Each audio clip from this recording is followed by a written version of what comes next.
Смотрите в программе. В Якутии удалось снизить показатели заболеваемости коронавирусом до майских отметок. Пожар произошел в Харанской школе в Мегино-Кангаласском районе. Московские ученые провели авиаучет гусей на Нижней Колыме. Это первое подобное исследование за последние 30 лет.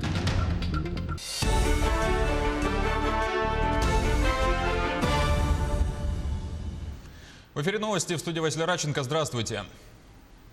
Самый низкий показатель заболеваемости с мая месяца. 37 новых случаев коронавируса выявили в Якутии за минувшие сутки. Из них 29 в Якутске, 3 в Верхоянском, 2 в Мегино-Кангаласском и по одному случаю в ряде других районов. Всего с начала пандемии в регионе зарегистрировано чуть более 4,5 тысяч случаев COVID-19. Глава СН Николаев сегодня в ходе брифинга рассказал о дальнейших планах по снятию ограничений. Мы планируем, что при дальнейшем сохранении положительных тенденций у нас третий этап снятия ограничительных мер мы вступим с 15 июля, но для этого надо еще и дальше работать. Сегодня хочу сказать, что, к сожалению, у нас порой бывает так, что и в общественных местах, на каких-то учреждениях создаются скопления людей. И здесь, конечно же, надо и призывать к ответственности и администрацию этих учреждений, ну и, конечно, самим людям тоже надо понимать, что толкаться в очередях, которые на самом деле абсолютно не нужны, так, не надо этого делать. Что касается учреждений здравоохранения, достаточно много вопросов сейчас поступает по их работе. Хочу сказать, что плановый прием по городу Якутску, он будет осуществляться только после начала третьего этапа снятия ограничений, то есть не ранее 15 июля. По другим районам республики в целом этот процесс уже начался.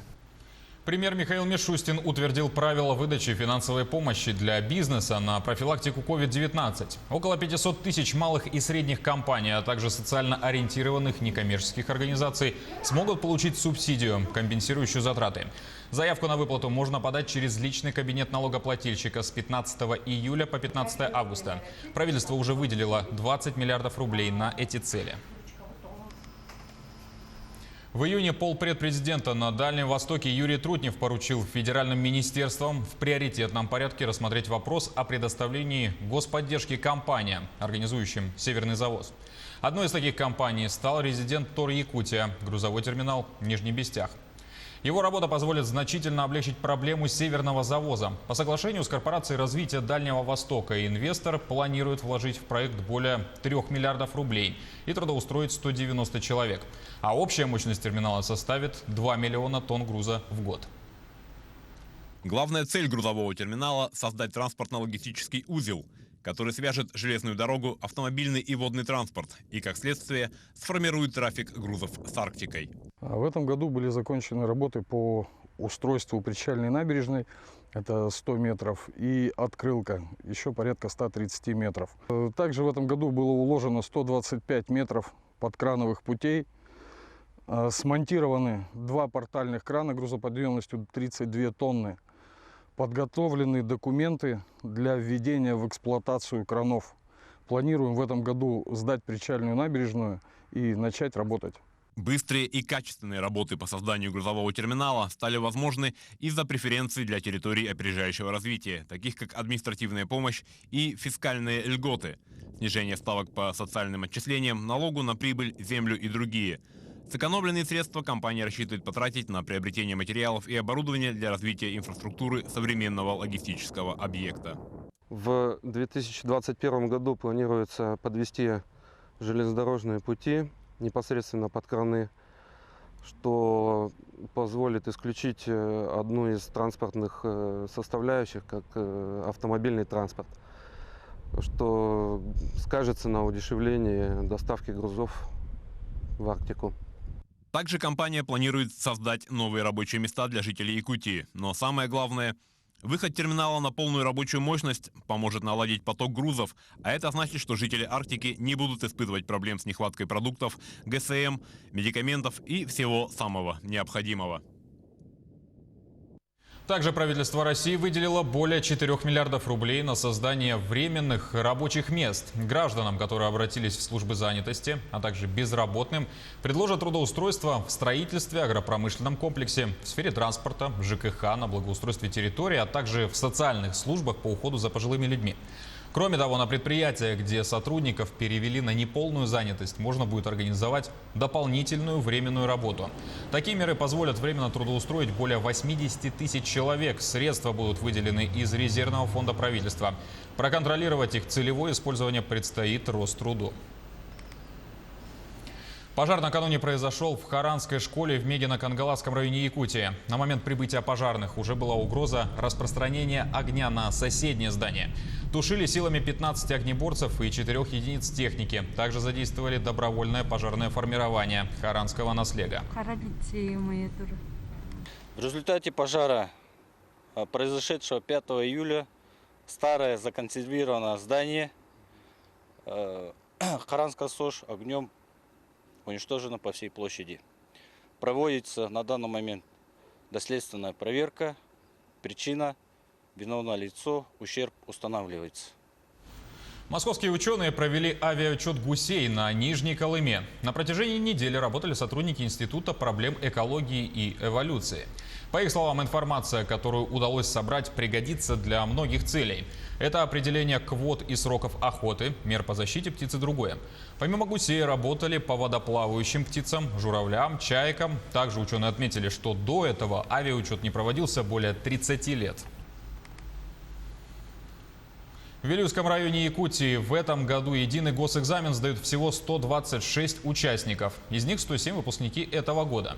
А вот персонала, обеспечивающего надлежащее проведение экзамена, в 2 раза больше, свыше 220 человек. Значит, всего подготовлено у нас 9 пунктов проведения экзамена. Будет задействовано 25 аудиторий. Все пункты проведения экзамена соответствуют требованиям Роспотребнадзор, обеспечены бесконтактными термометрами, приборами для обеззараживания воздуха, средствами индивидуальной защиты и дезинфицирующими средствами. Но всего у нас в районе было 13 пунктов проведения экзамена. Из них у нас из заречных школ в этом году не задействованы 4 школы. Это у нас Толганинская школа, Второкюлицкая, Хагынская и Каргадайская школа, в которых выпускники отказались сдавать единый государственный экзамен. Поступить на бюджетные места в Мирнинский технический колледж в этом году смогут 4,5 сотни человек. При этом встречаться лицом к лицу с членами приемной комиссии будущим студентам не придется. Из-за пандемии все проходит в онлайне. Какие нюансы стоит учесть и абитуриентам, и их родителям, узнавала Анна Брянская. В кабинете приемной комиссии тишина, как в библиотеке. Очереди с родителями и волнующимися абитуриентами нет. Многочисленных папок с отсканированными документами поступающих тоже. Все в компьютере. Правила приема, они особенные, то есть бесконтактный прием. Это достаточно существенно для нас, для работников, для нас достаточно удобный формат работы. А что касается абитуриентов или законным представителям, мы полагаем, что это тоже удобно, потому что вне зависимости, где они находятся, самое главное условие – это доступ в интернет. Денис Ротару поступает в Мирнинский технический колледж. Хочет быть электромонтером. Будущую профессию выбрал еще на школьной скамье. Лицом к лицу с приемной комиссией молодой человек не встретится. Заявление на поступление оформил на сайте. Для меня удобнее все-таки по онлайну, потому что так быстрее, мне кажется. И получается, это быстрее и удобнее, как по моему мнению. Приемная комиссия технического колледжа зарегистрировала уже больше 120 заявок от абитуриентов. Принимать документы будут до 1 сентября. Отправить заявление нужно через портал образовательных услуг республики. Адрес на экране. Важно не перепутать сайт с порталом госуслуг. К заявлению необходимо приложить сканы паспорта, СНИЛСа, аттестата о среднем образовании и фотографии 3×4. А вот поступающим в кадетскую школу, она в ведении МРТК, придется сдать традиционные вступительные экзамены по физической подготовке. Мы полагаем, что к 1 сентября школы, в том числе и кадетская школа наша, будут работать в обычном режиме, и у нас будет возможность протестировать наших ребят. И все же, если пандемия к осени не отступит, отжиматься и приседать курсантам придется у экранов компьютера по скайпу. Комиссия учтет и портфолио об участии в спортивных мероприятиях. Новая тротуарная дорожка вдоль главной улицы Ленина появится в Ленске. На первом этапе работы была произведена вырубка тополей, которые располагались на месте будущего тротуара. Сейчас идет укладка плитки. Строительством занимается фирма «Арарат». Работы должны быть выполнены до 31 июля, пока подрядчики укладываются в срок. Плитка местного производства. По новой тротуарной дорожке от улицы Октябрьской до Ленских событий ленчане смогут пройти уже в августе этого года. Конечно, приятно, что будет людям где ходить, потому что вот мы здесь работаем, каждый день стоим, видим, что зимой, например, людям вообще негде ходить, они по дорогам идут, как бы ПДД нарушают, водителям мешают. А сейчас, получается, да, будет отдельная зона для пешеходов, это очень хорошо. Да. Ну, насчет качества сильно не присматривались, ну, на первый взгляд, вроде неплохо кажется. Надеюсь, что будет все красиво, благоустроено. Между тем, Нерюнгри возвращается к обычному ритму жизни. Со 2 июля там восстановлено движение пассажирских автобусов на междугородних и пригородных маршрутах. О режиме и расписании сообщения Екатерина Павлова. С 3 июля 2020 года в Нерюнгринском районе введено в действие новое расписание автобусов. Так, в городе Нерюнгри доработанное расписание с более удобным регулярным автобусным сообщением с интервалом до 30 минут. Дезинфекция общественного транспорта продолжается. В комплексе с проветриванием и влажной уборкой проходит обработка салонов городских автобусов растворами дезинфицирующих средств.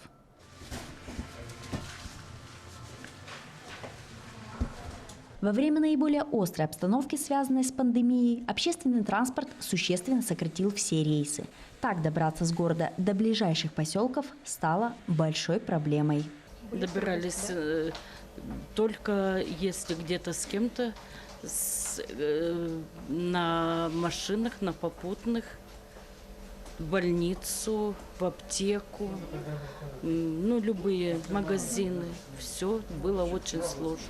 Временное сокращение движения автобусов стало необходимой мерой для эффективного сдерживания распространения вируса. Сегодня снятие некоторых ограничительных мер облегчило передвижение по району.